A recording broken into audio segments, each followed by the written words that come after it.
ಬ್ರೋನ? ಹಾಂ, ನೆನೆ ಆದಿತ್ಯ ಮಗುನ ಹೇಳ್ದೆ ಕೇಳ್ದೆ ಆಚೆ ಕರ್ಕೊಂಡು ಹೋಗ್ಬಿಟ್ಟಿದ್ನಲ್ಲ ಅಳಿ ಅಂದರೆ ಅದು ನೆನಪಾಗಿ ಅವಳು ಟೆನ್ಷನ್ ಮಾಡ್ಕೊಂಡ್ಬಿಟ್ಟಿದ್ದಾಳೆ. ಇನ್ನೂ ಇಲ್ಲೇ ಇದ್ರೆ ಮತ್ತೆ ಅದೇ ಥರ ಆಗಿ ಆಗಿ ಎಲ್ಲಿ ತನ್ನ ಮಗುನ ಕಳ್ಕೊಂಡ್ಬಿಡ್ತಾಳೋ ಅಂತ ಭಯ ಶುರುವಾಗ್ಬಿಟ್ಟಿದೆ ಪಾಪ ಅವಳಿಗೆ. ಅದಕ್ಕೆ ಊರಿಗೆ ಹೋಗ್ಬೇಕು ಅಂತ ನಿರ್ಧಾರ ಮಾಡಿಬಿಟ್ಟಿದ್ದಾಳೆ. ಹೌದು ಜನನಿ, ನೀನು ಮಗುನ ಕರ್ಕೊಂಡು ಊರಿಗೆ ಹೋಗ್ತಿರೋ ಕಾರಣ ಬ್ರೋನ? ಹೌದು.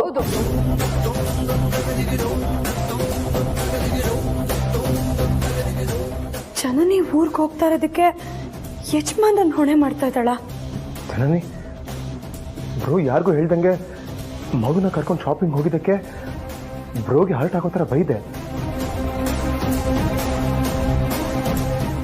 ಆಮೇಲೆ ನಿಂದೆ ತಪ್ಪು ಅಂತ ರಿಯಲೈಸ್ ಆಗಿ ಅವ್ರ ಹತ್ರ ಸಾರಿನೂ ಕೇಳಿದೆ ಅಲ್ವಾ?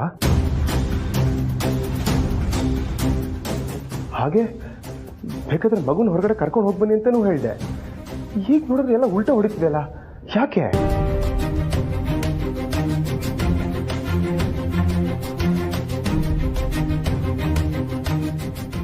ನನಗೆ ಭಯ ಆಗ್ತಿದೆ ಪ್ರೀತು. ಯಾರಿಂದನಾದ್ರೂ ನನ್ನ ಮಗು ನನ್ನಿಂದ ದೂರ ಆಗುತ್ತೆ ಅನ್ನೋದನ್ನ ನೆನ್ಸ್ಕೊಂಡ್ರೆ ನನಗೆ ಅದನ್ನ ಸಹಿಸ್ಕೊಳಕ್ ಆಗಲ್ಲ. ಇದೆಲ್ಲ ನಿಮಗೆ ಯಾಕೆ ಅರ್ಥ ಆಗಲ್ಲ?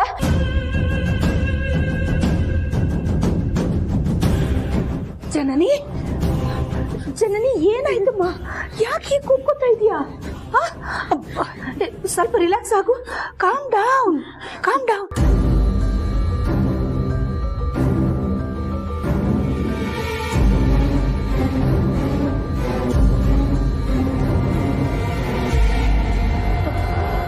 ತಗೋ ಸ್ವಲ್ಪ ನೀರು ಕುಡಿ. Relax, cool down, cool down. ನನ್ನ ಮಗು ಹಾಗೆ ಬೆಳಿಬೇಕು, ನನ್ನ ಹತ್ರನೇ ಬೆಳಿಬೇಕು. ನನ್ನ ಮಗುನ ನಾನು ಮೊದಲು ಇನ್ನೂ ದೂರ ಕರ್ಕೊಂಡು ಹೋಗ್ತೀನಿ. ನನ್ನ ಮಗು ಏನಾದ್ರೂ ನನ್ನಿಂದ ದೂರ ಹೋಗುತ್ತೆ ಇರೋದಾದ್ರೆ ನಾನಂತೂ ಬದುಕಿರಲ್ಲ, ನಾನು ಸತ್ತೋಗ್ಬಿಡ್ತೀನಿ. ಜನನಿ, ಹಾಗೆಲ್ಲ ಮಾತಾಡಬಾರ್ದಮ್ಮ. Cool down, calm down. ನಾಳೆ ನೀನು ನಿನ್ನ ಮಗುನ ಕರ್ಕೊಂಡು ನಿನ್ ತವ್ರ ಮನೆಗೆ ಹೋಗ್ತೀಯ.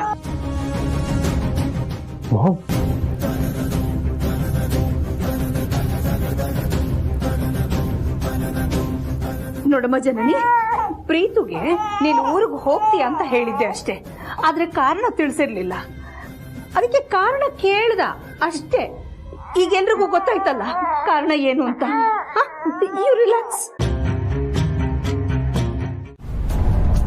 ಪಾರು, ಸಾತಿ ಹತ್ರ ಮತ್ತೇನೇ ಕಾಣೆ ಮಾಡಿಸ್ಕೊತಾ ಇದೆಯಾ?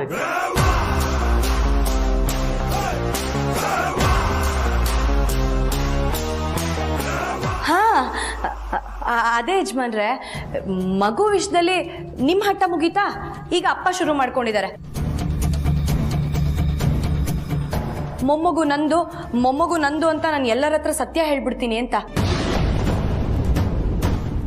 ಅದಕ್ಕೆ ನೀನ್ ಯಾರ ಹತ್ರನೂ ಮೊಮ್ಮಗು ನಿಂದು ಅಂತ ಸತ್ಯ ಹೇಳ್ಬಾರ್ದು ಅಂತ ಭಾಷೆ ತಗೋತಾ ಇದ್ದೆ. ಹೌದಾ ಸಾತಿ, ನೆನ್ನೆ ನಡೆದಿದ್ದು ಇಷ್ಟು ಬೇಗ ಮರ್ತು ಬಿಟ್ರ?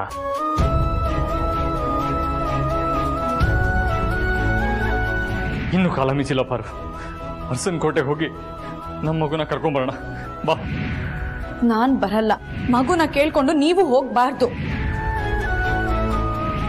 ಆ ದೇವ್ರು ಹೆರಿಗೆ ಆದ ತಕ್ಷಣ ನನ್ನ ಮಗುನ ಉಳಿಸಿ ನನ್ನನ್ನು ಕರ್ಕೊಂಡ್ ಬಿಡ್ಬೇಕಿತ್ತು. ನೆನ್ನೆ ಅಷ್ಟೆಲ್ಲ ಆದ್ಮೇಲೂ ನೀವು ಮಗು ವಿಷಯದಲ್ಲಿ ಇಷ್ಟೊಂದು ಹಠ ಮಾಡಿದ್ರೆ ಒಳ್ಳೇದಲ್ಲ ಸಾರ್ತಿ. ಅದರಿಂದ ಯಾವ ಪ್ರಯೋಜನವೂ ಇಲ್ಲ. ಅದರಿಂದ ನಿಮ್ಮ ಮನಸ್ಸಿಗೆ ನೋವಾಗುತ್ತೆ ಅಷ್ಟೇ. ಅದು ನನಗಿಷ್ಟ ಇಲ್ಲ. ನಮ್ಮಪ್ಪ ನನ್ಗೆ ಗಾಣೆ ಮಾಡಿದಾರಲ್ಲ ಯಜಮಾನ್ರೆ, ಅದನ್ನ ಮರೆಯಲ್ಲ ಮುರಿಯಲ್ಲ ಅಲ್ವಾ ಅಪ್ಪ?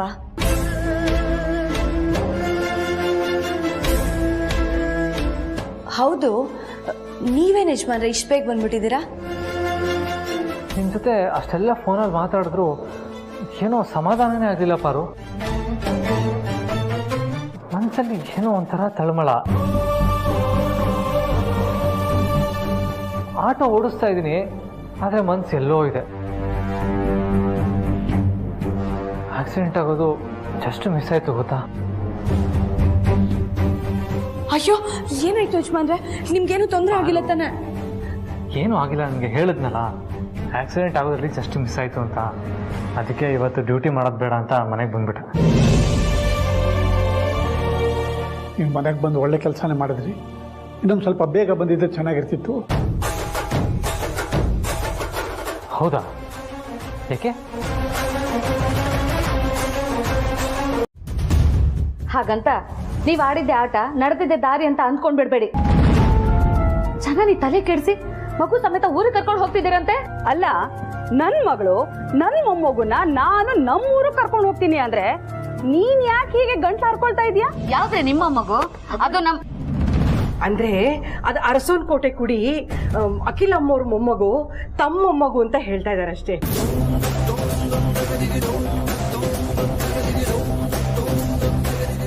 ಹೋ, ಈಗ ನನಗೆ ಅರ್ಥ ಆಯ್ತು ಬಿಡಿ. ನಾನು ನನ್ನ ಮೊಮ್ಮಗುನ ಊರಿಗೆ ಕರ್ಕೊಂಡು ಹೋಗ್ಬಿಟ್ರೆ ನಿಮ್ಮ ಆದಿತ್ಯನು ಪಾರ್ವತಿ ಊರಿಗೆ ಬಂದು ಮಗುನ ನೋಡಕ್ ಆಗಲ್ವಲ್ಲ, ಅದಕ್ಕ ಈ ಉರಿ. ಹೇಗಾದ್ರೂ ಮಾಡಿ ಈ ರತ್ನವೇಣಿ ಜನನಿನು ಮಗುನು ಊರಿಗೆ ಕರ್ಕೊಂಡು ಹೋಗದೆ ಇರೋ ತರ ತಡೀರಿ ಅಂತ ಹೇಳಿ ಕಳ್ಸಿದಾರ ಆ ನಿಮ್ಮ ಆದಿತ್ಯನು ಪಾರ್ವತಿ. ಅವರಿಬ್ರು ಒಂದ್ ಮಾತು ಅಲ್ಲಲ್ಲ, ಮಗುನ ಇಲ್ಲೇ ಉಳಿಸ್ಕೊಳ್ಳೋಕೆ ಚಿಕ್ಕಮ್ಮ ನೀವ್ ಏನ್ ಬೇಕಾದ್ರೂ ಮಾಡಿ ಅಂತ ಅವ್ರಿಬ್ರು ಸೈಲೆಂಟ್ ಆಗಿದ್ರೆ ಸಾಕು. ಮಗುನ ಇಲ್ಲೇ ಉಳಿಸ್ಕೊಳ್ದೆ ಇದ್ರೆ ಆಗ ನೋಡಿ. ಅಬ್ಬಬ್ಬಬ್ಬಾ, ಸಾಕು ಸಾಕು ನಿನ್ ಬಡಾಯಿ ಕೊಚ್ಕೊಂಡಿದ್ದು. ನಿನ್ ಕೈಯಲ್ಲಿ ಏನು ದಬಾಕಕ್ಕಾಗದೆ ಹೋದ್ರೂ ಪರವಾಗಿಲ್ಲ, ಮಾತು ಮಾತ್ರ ಮಂಕ್ರಿಗಟ್ಲೆ ಆಡ್ತೀಯ. ನೋಡು, ನನ್ ಮಗಳು ಮತ್ತೆ ಮೊಮ್ಮಗುನ ಊರಿಗೆ ಕರ್ಕೊಂಡು ಹೋಗ್ಬೇಕು ಅಂತ ನಾನ್ ನಿರ್ಧಾರ ಮಾಡಾಗಿದೆ. ನಿನ್ನ ಹತ್ರ ಏನ್ ಮುಚ್ಚು ಮರೆ? ನಿಮ್ ಪಾರ್ವತಿ ಮತ್ತೆ ಆ ಆದಿತ್ಯನಿಂದ ನನ್ ಮೊಮ್ಮಗುನ ದೂರ ಇಡ್ಬೇಕು ಅಂತಾನೆ ಅವ್ರನ್ನ ನಾನು ನಮ್ಮ ಊರಿಗೆ ಕರ್ಕೊಂಡು ಹೋಗ್ತಾ ಇರೋದು.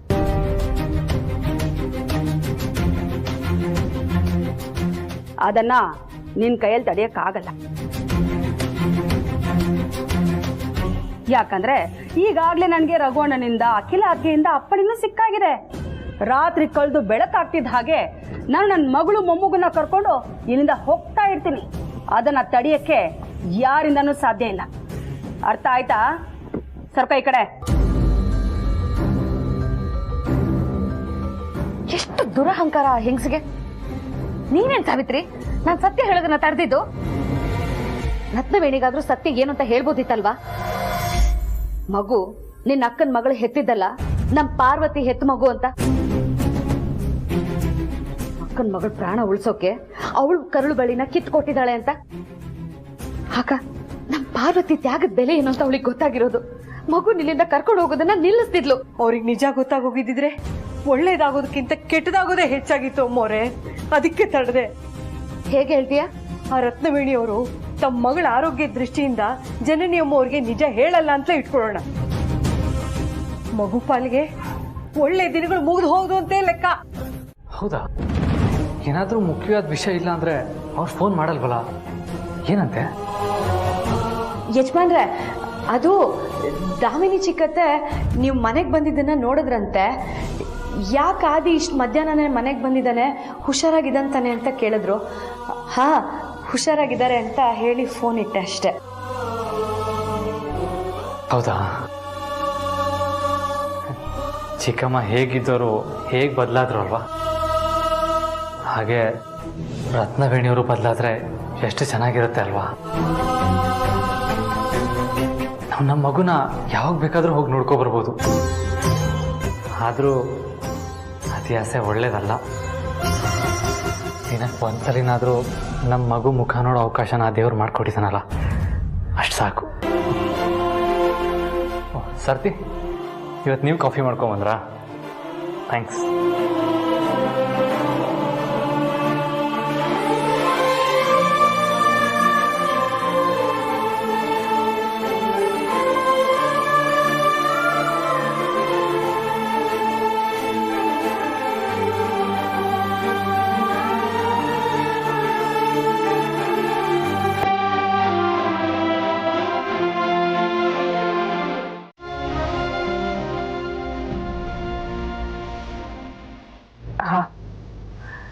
ಇಲ್ಲೆಲ್ಲರೂ ಚೆನ್ನಾಗಿದ್ದೀವಿ. ನೀನೇನು ಯೋಚನೆ ಮಾಡಬೇಡಪ್ಪ, ಆಗೋದೆಲ್ಲ ಒಳ್ಳೇದಕ್ಕೆ ಅಂದ್ಕೊಳ್ಳೋಣ. ಸರಿಮ್ಮ, ನಿಮ್ಮ ಜೊತೆ ಮಾತಾಡಿ ಸ್ವಲ್ಪ ಸಮಾಧಾನ ಆಯಿತು. ನೀವು ಮಲ್ಗಿ. Good night. ಗುಡ್ ನೈಟ್ ಆದಿ.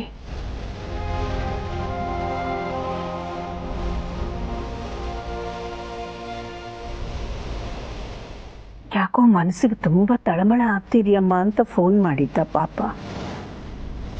ಸಾಧಾರಣವಾಗಿ ಮಕ್ಕಳ ಕಷ್ಟ ತಳಮಳ ಹೆತ್ತವ್ರಿಗೆ ಗೊತ್ತಾಗುತ್ತೆ, ಆದರೆ ನಮ್ಮ ಆದಿಗೆ ಹೆತ್ತವ್ರ ಕಷ್ಟದಲ್ಲಿದ್ದರೂ ಗೊತ್ತಾಗುತ್ತೆ. ಹೆತ್ತವ್ರಿಗೋಸ್ಕರನೇ ಇಷ್ಟೊಂದು ಮಿಡಿಯೋ ಅವನ ಕರುಳು. ಅವನ ಮಗು ಬದುಕಿದ್ದಿದ್ರೆ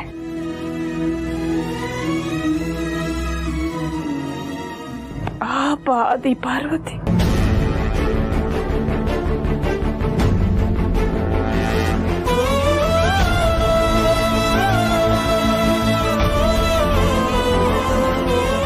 ಇಲ್ಲಿ ನಾವೆಲ್ಲರೂ ಆರಾಮಾಗಿದ್ದೀವಿ, ಅಲ್ಲಿ ಮನೆಯಲ್ಲಿ ಎಲ್ಲರೂ ಆರಾಮಾಗಿದ್ದಾರಂತೆ.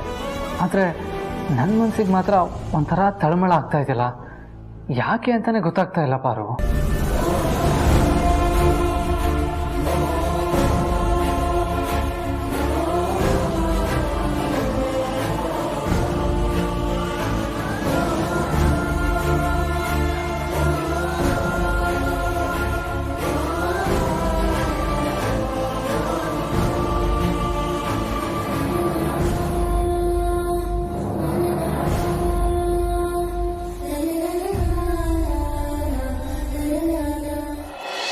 ಆ ಯೋಚನೆ ನನಗೆ ಬರ್ದೇ ಇರುತ್ತಾ ಯಜಮಾನ್ರೆ, ಆದರೆ ನಿಮಗೆ ನಮ್ಮ ಮಗು ಊರಿಗೆ ಹೋಗೋದು ಗೊತ್ತಾಗಬಾರ್ದು ಅನ್ನೋದಷ್ಟೇ ನನ್ನ ಕಾಳಜಿ. ಮಗು ಊರಿಗೆ ಹೋಗ್ತಿದ್ದ ಹಾಗೆ ಮತ್ತೆ ಫೋನ್ ಮಾಡಿ ನಾನೇ ನಿಮ್ಮನ್ನ ಮನೆಗೆ ಬರೋದಕ್ಕೆ ಹೇಳ್ತೀನಿ. ಏನು ಯಜಮಾನ್ರೆ ನೀವು, ನಮ್ಮ ಅಪ್ಪಂಗಂತೂ ಕೆಲವೊಂದ್ಸಲ ನನ್ನ ಮನಸ್ಸು ಅರ್ಥ ಆಗಲ್ಲ, ನಿಮಗೂ ಅರ್ಥ ಆಗದಿದ್ರೆ ಹೇಗೆ ಹೇಳಿ. ನೀವಿವತ್ತು ಮೊದಲು ದೇವಸ್ಥಾನಕ್ಕೆ ಹೋಗಬೇಕು. ನೆನ್ನೆ ನಡೆದ ಹಾಗೆ ಇನ್ನು ಮುಂದೆ ಯಾವತ್ತೂ ನಡಿಬಾರ್ದು ಅಂತ ಹೇಳಿ ಅರ್ಚನೆ ಮಾಡಿಸ್ಬೇಕು, ಆಮೇಲೆ ಕೆಲ್ಸಕ್ಕೆ ಹೋಗಬೇಕು. ಅದಕ್ಕೆ ನಾನು ನಿಮ್ಮನ್ನ ಬೇಗ ಹೊರಡಿ ಅಂತ ಹೇಳ್ತಾ ಇರೋದು.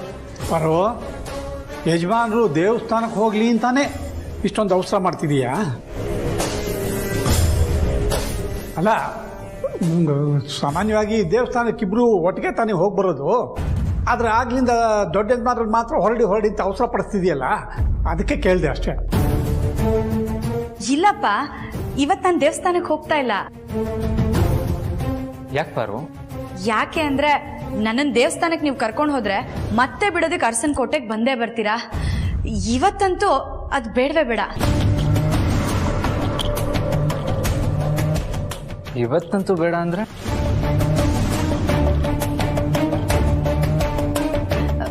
ಯಜಮಾನ್ರೆ, ದಿನದಲ್ಲಿ ನೀವು ಅರ್ಧ ದಿನ ನನ್ನನ್ನೇ ಆಟೋದಲ್ಲಿ ಸುತ್ತಿಸ್ಬಿಟ್ರೆ ನೀವು ದುಡಿಯೋದು ಯಾವಾಗ ಹೇಳಿ? ಅದಕ್ಕೆ ನೀವು ನಿಮ್ಮ ಪಾಡಿಗೆ ದೇವಸ್ಥಾನಕ್ಕೆ ಹೋಗಿ ಕೆಲ್ಸಕ್ಕೆ ಹೋಗಿ, ನಾನು ನನ್ನ ಪಾಡಿಗೆ ದೇವಸ್ಥಾನಕ್ಕೆ ಹೋಗ್ತೀನಿ. ಅರ್ಥ ಆಯ್ತಾ? ಹೊರಡ್ತೀನಿ, ಆದರೆ ಒಂದು ಕಂಡೀಷನ್. ತಿಂಡಿನ ಮಾತ್ರ ನಿಮ್ಮೆಲ್ಲರ ಜೊತೆಗೆ ಇಲ್ಲೇ ಕುತ್ಕೊಂಡು ತಿಂತೀನಿ.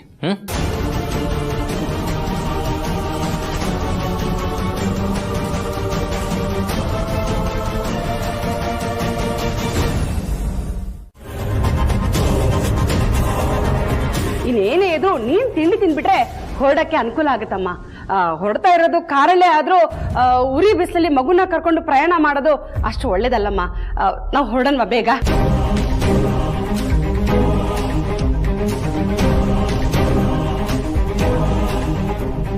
ಜನನಿ, ನೀನಾಗಿ ಊರಿಗೆ ಬರ್ತೀನಿ ಅಂತ ಹೇಳಿದಕ್ಕೆ ನಾನು ನಿನ್ನ ಊರಿಗೆ ಕರ್ಕೊಂಡು ಹೋಗ್ತಾ ಇರೋದು. ಈಗಲೂ ನಿನ್ಗೆ ಮನ್ಸಿಲ್ಲ ಅಂದ್ರೆ ಹೇಳ್ಬಿಡಮ್ಮ, ನಾನು ಒಬ್ಳೆ ಊರಿಗೆ ಹೋಗ್ತೀನಿ. ಮುಂದಿಂದು ದೇವ್ರಿಗೆ ಬಿಟ್ಟಿದ್ದು.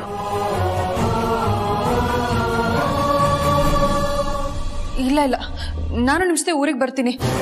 ನಾನು ಒಪ್ಕೊಂಡು ನಿಮ್ಮ ಜೊತೆ ಊರಿಗೆ ಬರ್ತಾ ಇರೋದು. ಸರಿಯಮ್ಮ, ಬಾ.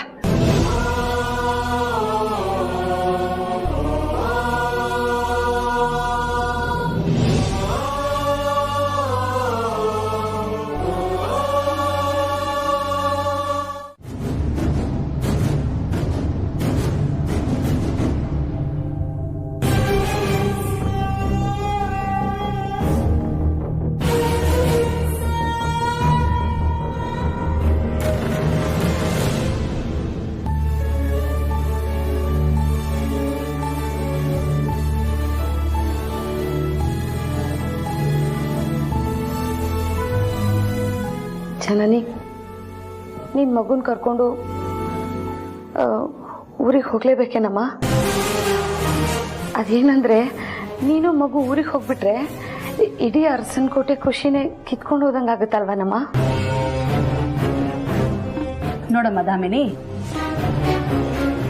ನಾನು ಈಗ ಹೇಳ್ತಿದ್ದೀನಿ ಅಂತ ಬೇಜಾರು ಮಾಡ್ಕೋಬೇಡ. ನಿನ್ ಮಕ್ಕಳು ದೊಡ್ಡವರಾಗಿದ್ದಾರೆ, ಅವ್ರನ್ನ ದೂರ ಬಿಟ್ಟಿರೋದು ನಿನಗೇನು ದೊಡ್ಡ ವಿಷಯನೇ ಅಲ್ಲ. ಯಾಕಂದ್ರೆ ಯಾವತ್ತಿದ್ರೂ ನಿನ್ನನ್ನೇ ಅವರು ಅಮ್ಮ ಅಂತ ಕರೆಯೋದು. ಆದ್ರೆ ನಮ್ ಜನನಿ ಕತೆನೇ ಬೇರೆ. ಅವಳು ಕಷ್ಟಪಟ್ಟು ಮಗುನ ಹೆತ್ತಿರೋದು ಇನ್ನೊಬ್ರಿಗೆ ದಾನ ಮಾಡಿ ಅವಳು ಬರಿಗೈಯಲ್ಲಿ ಕೂರೋದಕ್ಕಲ್ಲ. ನೋಡಿ, ನಾನು ಮಾತಾಡಕ್ ಬಂದಿರೋದು ನಮ್ ಜನನಿ ಹತ್ರ. ಅವಳು ಹೇಳಿ ಈ ಮಾತನ್ನ.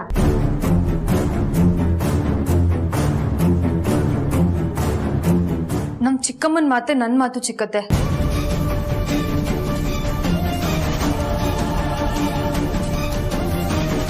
ಊರಿಗೆ ಹೋಗೋದನ್ನ ತಡೆಯೋದನ್ನ ಬಿಟ್ಟು ನೀವು ಬೇರೆ ಏನ್ ಬೇಕಾದ್ರೂ ಹೇಳಿ ನಾನು ಮಾಡ್ತೀನಿ. ಆದ್ರೆ ದಯವಿಟ್ಟು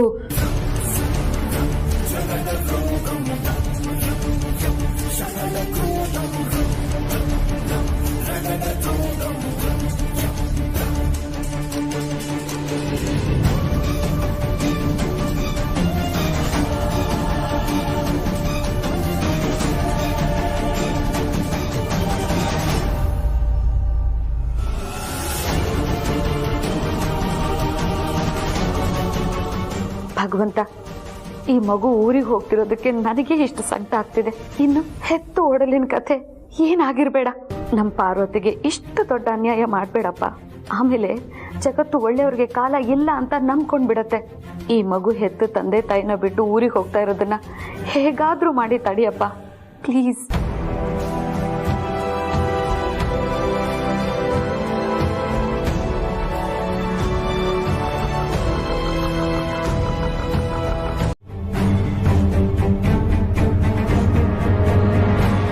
ಆದಿತ್ಯ ಕೂಡ ನಿನ್ನ ಪರ್ಮಿಷನ್ ಇಲ್ಲದೆ ಮಗುನ ಕರ್ಕೊಂಡು ಹೋದ ಅನ್ನೋದು ತಾನೇ ನೀನು ಮತ್ತೆ ಮತ್ತೆ ಕಾಡ್ತಿರೋದು.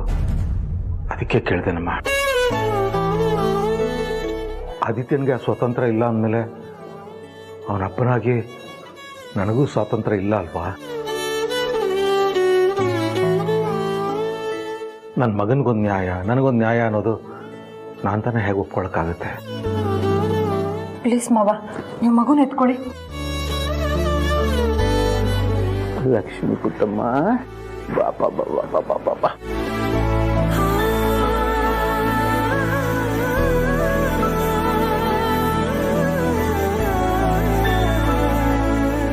ಬಂಗಾರಿ, ನೀನು ಊರಿಗೆ ಹೋಗ್ತಿದ್ದ ಹಾಗೆ ನಾವೆಲ್ಲರೂ ನಾನು ತುಂಬ ಮಿಸ್ ಮಾಡ್ಕೋತೀವಮ್ಮ.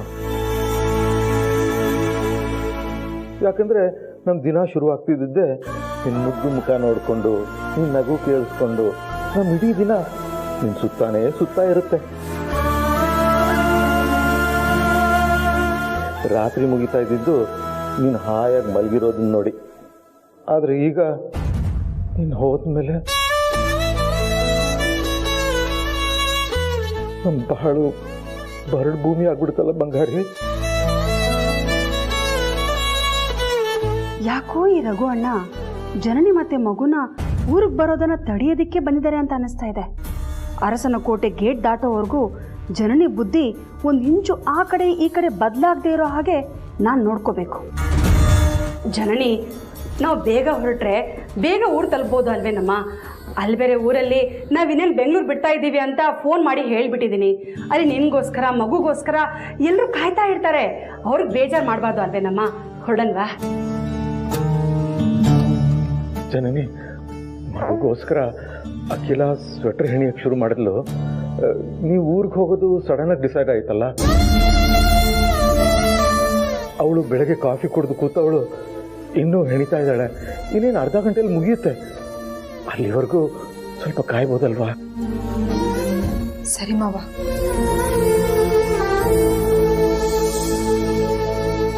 ಊರಿಗೆ ಹೋದ್ಮೇಲೆ ಈ ತಾತ ಅಜ್ಜಿನ ಮರಿಬೇಡ, ಆಯ್ತಾ? ಆದಷ್ಟು ಬೇಗ ವಾಪಸ್ ಬಂದ್ಬಿಡು. ನಿಮಗೋಸ್ಕರ ಕಾಯ್ತಿರ್ತೀವಿ. ಇನ್ನು ಸ್ವಲ್ಪ ಹೊತ್ತರಲ್ಲಿ ನನ್ನ ಮಗು ಜನನಿ ಇಬ್ರು ಊರಿಗೆ ಹೊರಟೋಗ್ತಾರೆ. ಹೇಗೆ ಸಹಿಸ್ಕೊಳ್ಳಿದ್ದೀನ?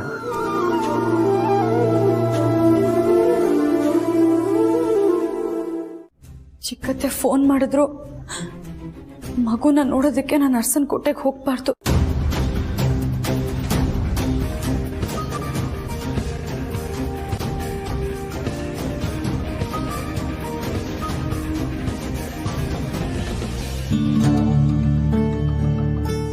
ಹೇಳಿ ಚಿಕ್ಕತ್ತೆ. ಏನು ಹೇಳೋದು ಪಾರ್ವತಿ, ನಿನಗೇನು ಹೇಳಬೇಕು ಅಂತಾನೆ ನನಗೆ ಗೊತ್ತಾಗ್ತಿಲ್ಲ. ಇಲ್ಲಿ ಯಾರಿಗ್ಯಾರು ಶತ್ರು ಅಂತಾನೂ ಗೊತ್ತಾಗ್ತಿಲ್ಲ. ನಿನಗೆ ಸಾಂತ್ವನ ಮಾಡಬೇಕು ಬಿಡಬೇಕು ಅದು ನನಗೆ ಗೊತ್ತಾಗ್ತಾ ಇಲ್ಲ. ನೀನು ಹೆತ್ತ ಮಗುನ ಜನನಿ ಕೊಟ್ಟಿದ್ದಕ್ಕೆ ಇದೆಲ್ಲ ಶುರುವಾಗಿದ್ದು. ನೀನ್ ಹೆತ್ತು ದೊಡ್ಡ ಮನಸ್ಸು ಮಾಡಿ ಅವಳಿಗೆ ಮಗುನ ಕೊಟ್ಟು ಈಗ ನೀವೇ ಮಗುನ ದೂರ ಮಾಡ್ತಿದ್ದೀರಾ ಅಂತ ನಿಮ್ಮ ಮೇಲೆ ಆರೋಪ ಮಾಡಿ ಜನನಿನು ಮಗುನು ಆ ರತ್ನವೇಣಿ ಊರಿಗೆ ಕರ್ಕೊಂಡು ಹೋಗ್ತಿದ್ದಾಳೆ. ವಾಪಸ್ ಯಾವಾಗ ಕಳಿಸ್ತಾಳೋ ಅಥವಾ ಜನನಿ ಬ್ರೈನ್ ವಾಶ್ ಮಾಡಿ ಮಗುನು ಜನನಿನ ಅಲ್ಲೇ ಇಟ್ಕೊಳ್ತಾಳೋ ಅದು ಕೂಡ ಗೊತ್ತಿಲ್ಲ. ನೀನಂತೂ ಅವ್ರು ಹೋಗೋದನ್ನ ತಡೀತಾ ಇಲ್ಲ. ಆತಿಗಾದ್ರೂ ಹೇಳೋಣ ಅಂದ್ರೆ ಆಣೆ ಹಾಕಿ ನಮ್ಮ ಬಾಯಿಗಳನ್ನ ಕಟ್ ಹಾಕಿದ್ಯಾ. ಎಲ್ಲ ಗೊತ್ತಿದ್ದು ಏನು ಹೇಳ್ದೆ ಇರೋ ತರ ಮಾಡ್ಬಿಟ್ಟಿದ್ಯಾ ಪಾರು ನೀನು. ಹೋಗ್ಲಿ ಬಿಡು, ನಮ್ ಬಾಯಿ ಕಟ್ ಹಾಕಿ ನೀನೇನ್ ಸಂತೋಷವಾಗಿಲ್ವಲ್ಲ. ನಿನ್ ಹೆತ್ ಕರಳಿನ ಸಂಕಟ ನಂಗೆ ಅರ್ಥ ಆಗುತ್ತೆ. ನಾನೀಗ ಫೋನ್ ಮಾಡಿದ್ದೇನು ಅಂದ್ರೆ ಅಖಿಲಕ್ಕ ಜನನಿ ಕೊಡ್ಬೇಕು ಅಂತ ಅರಿಶಿನ ಕುಂಕುಮ ಗಿಫ್ಟ್ ಎಲ್ಲ ರೆಡಿ ಮಾಡಿ ಇಟ್ಕೊಂಡಿದ್ದಾರೆ. ಅರಿಶಿನ ಕುಂಕುಮ ಕೊಟ್ರು ಅಂದ್ರೆ ಹೊರಟು ನಿಂತವರು ಹೊರಟ್ರು ಅಂತಲೇ ಲೆಕ್ಕ. ಕೊನೆಯದಾಗಿ ನಿನ್ ಮಗು ಮುಖನ ಕಣ್ತುಂಬ ನೋಡ್ಕೋ ಆ ಪಾರ್ವತಿ. ನಾನಲ್ಲಿಗೆ ಬರೋದಿಲ್ಲ. ನನ್ನ ಮಗಳು ನನ್ನಿಂದ ದೂರ ಹೋಗೋದನ್ನ ನನಗೆ ನೋಡೋ ಶಕ್ತಿ ಇಲ್ಲ. ನಾನು ಇಲ್ಲೇ ಮನೆ ಆಚೆ ನಿಂತ್ಕೊಂಡು ನೋಡ್ತೀನಿ ಬಿಡಿ. ಬಾರು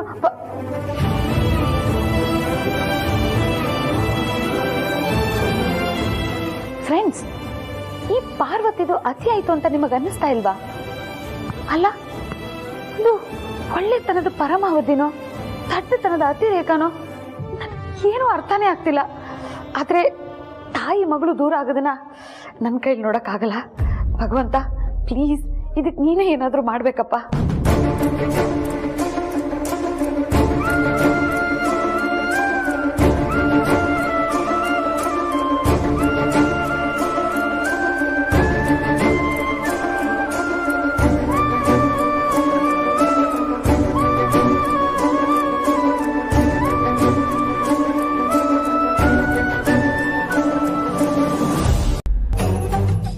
ರತ್ನವೇಣಿ ಅವರೇ, ಏನು ನೋಡಿ, ನಾನು ನಿಮ್ಮ ಜೊತೆ ಚಾಲೆಂಜ್ ಮಾಡೋದಕ್ಕಾಗಲಿ ಜಗಳ ಮಾಡೋದಕ್ಕಾಗಲಿ ಬಂದಿಲ್ಲ. ರಿಕ್ವೆಸ್ಟ್ ಮಾಡ್ಕೊಳ್ಳೋದಕ್ಕೆ ಬಂದಿದ್ದೀನಿ. ಕೈಬಿಟ್ಟು ನಿಮ್ಮ ಕೈ ಮುಗಿತೀನಿ. ಜನನಿನ ಮತ್ತೆ ಮಗುನ ಇಲ್ಲೇ ಬಿಟ್ಟು ಹೋಗಿ. ನಾನು ಊರಿಗೆ ಹೋಗೋದ್ರೊಳಗೆ ಈ ನಿನ್ ತಗ್ಗಿದ ಧ್ವನಿನ ಕೇಳಬೇಕು ಅಂತ ನನಗೆ ಮಾತ್ರ ಬಹಳನೇ ಆಸೆ ಆಗಿತ್ತು. ಹಾಗೆ ನೀ ನನ್ನ ಮುಂದೆ ಬಂದು ನಿಂತ್ಕೊಂಡು ಹೀಗೆ ಬೇಡ್ಕೊಳ್ಳೋ ಹಾಗೆ ಮಾಡಬೇಕು ಅಂತ ತುಂಬಾನೇ ಹಠ ಇತ್ತು. ಅಬ್ಬಾ, ಈಗ ನನ್ನ ಆಸೆ ಎಲ್ಲ ಈಡೇರಿತು. ಆದ್ರೆ ಜನನಿ ಮತ್ತೆ ಮಗುನ ನೀನು ಇಲ್ಲೇ ಉಳಿಸ್ಕೋಬೇಕು ಅಂತ ಆಸೆ ಇಟ್ಕೊಂಡಿದೆಯಲ್ಲ, ಅದು ಮಾತ್ರ ಖಂಡಿತವಾಗ್ಲೂ ನೆರವೇಲ್ಲ.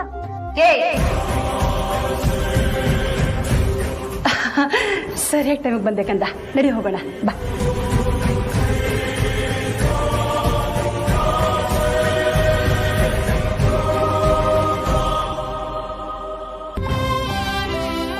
ರತ್ನವೇಣಿ, ಕೂತ್ಕೊಳ್ಳಿ.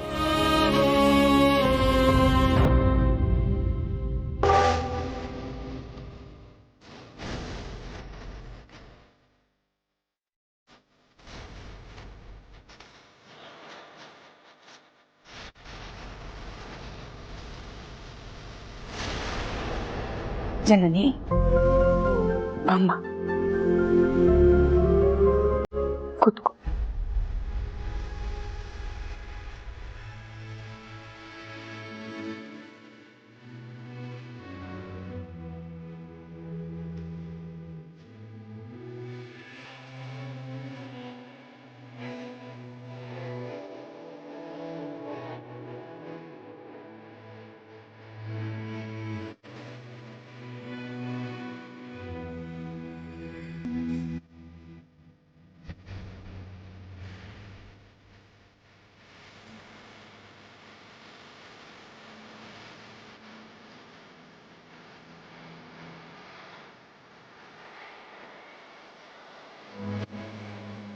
ಅದಕ್ಕೆ ನಾವಿಲ್ಲಿ ಹೊರಡ್ತೀವಿ.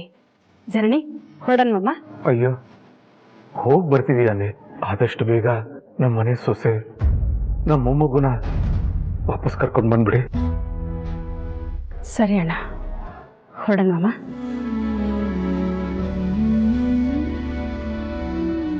ಜನನಿ, ನೀನು ನನ್ನ ಮಗನ ಹೆಂಡತಿ ಮಾತ್ರ ಅಲ್ಲ,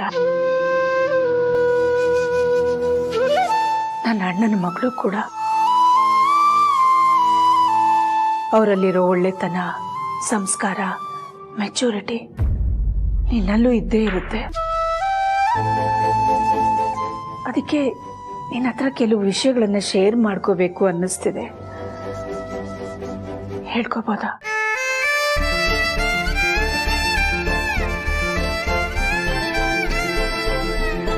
ಕುಟುಂಬದ ಪ್ರತಿ ಹಿರಿಯ ಜೀವಗಳಿಗೂ ಒಂದು ಆಸೆ, ನಿರೀಕ್ಷೆ ಇದ್ದೇ ಇರುತ್ತೆ.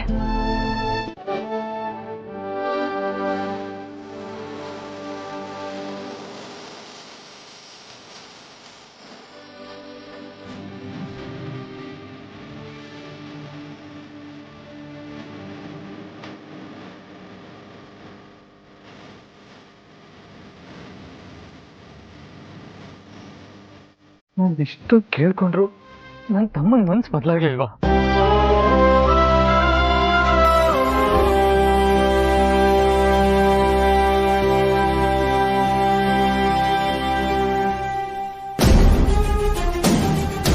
ಜನನಿ ಪುಟ, ಊರು ಹೊರಡಕ್ಕೆ ತಡ ಆಗತ್ತಮ್ಮ, ಬೇಗ ಹೊರಡನ್ವಾ?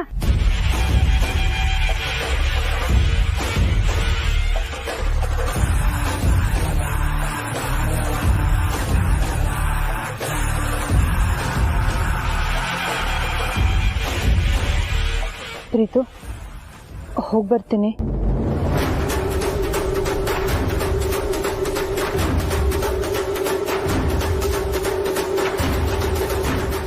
ನಿಂತ್ಕೋ ಜನನಿ.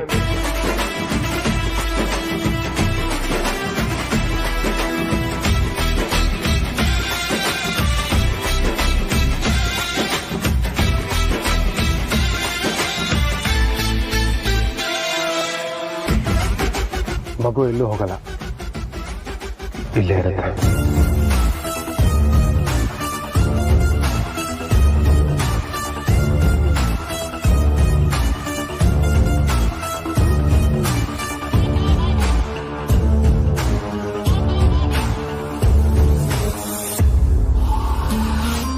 ಹೇಗೆ ಪ್ರೀತು?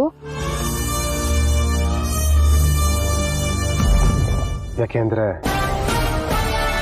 ಈ ಮಗು ನಂದು ಕೂಡ, ಅದಕ್ಕೆ.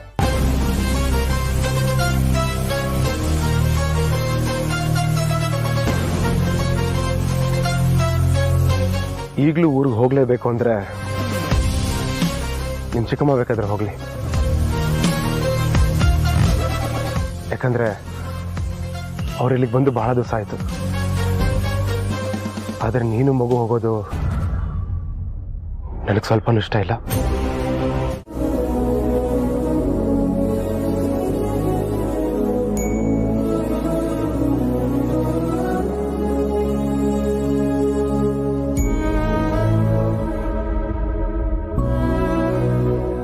ದೇವರು ಅವ್ರ ಋಣನ ಕಡಿಮೆ ಮಾಡ್ಕೊಳ್ಳೋಕೆ ಒಂದು ಅವಕಾಶ ಕೊಡ್ತಾ ಇದ್ದಾರೆ, ಅದನ್ನ ಬೇಡ ಅನ್ಬಾರ್ದು ಅಲ್ವಾ?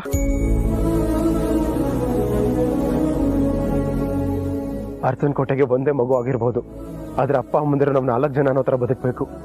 ಅದ್ಬಿಟ್ಟು ಏನ್ ಜನ ನೀನು ಒಳ್ಳೆ ಚಿಕ್ಕ ಮಗು ತರ. ನೋಡು, ನನ್ಗೆ ನೀನು, ನನ್ ಮಗು ಇಬ್ರು ತುಂಬಾನೇ ಮುಖ್ಯ.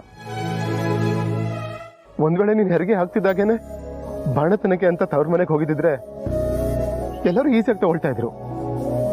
ಆದ್ರೆ ಈಗ ನೀನ್ ಭಯ ಪಡ್ಕೊಂಡು ಹೋಗ್ತಿರೋದ್ನ ಡ್ಯಾಡ್ ಮಮ್ ಒಪ್ಕೋಬಹುದು, ಅದನ್ನ ನಾನು ಖಂಡಿತ ಒಪ್ಪಲ್ಲ.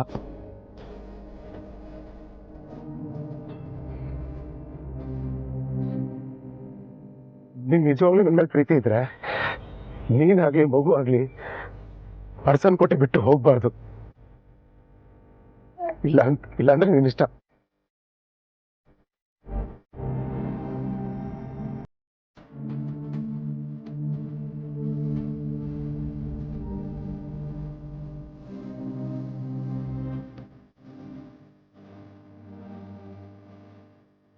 ಸಾರಿ ಪ್ರೀತು. ಅಂದ್ರೆ ನೀನು ಎಲ್ಲೂ ಹೋಗಲ್ಲ. ನಾನು ನನ್ನ ಮಗು ಹರ್ಸನ್ ಕೋಟೆಯಲ್ಲೇ ಇರ್ತೀವಿ. ಯಾವತ್ತಿಗೂ ಎಲ್ಲೂ ಹೋಗಲ್ಲ.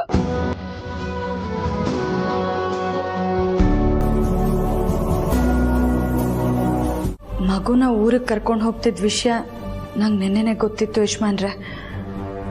ಆದರೂ ನಾನು ನಿಮ್ಮಿಂದ ವಿಷಯನ ಮುಚ್ಚಿಟ್ಬಿಟ್ಟೆ. ದಯವಿಟ್ಟು ಕ್ಷಮಿಸ್ಬಿಡಿ.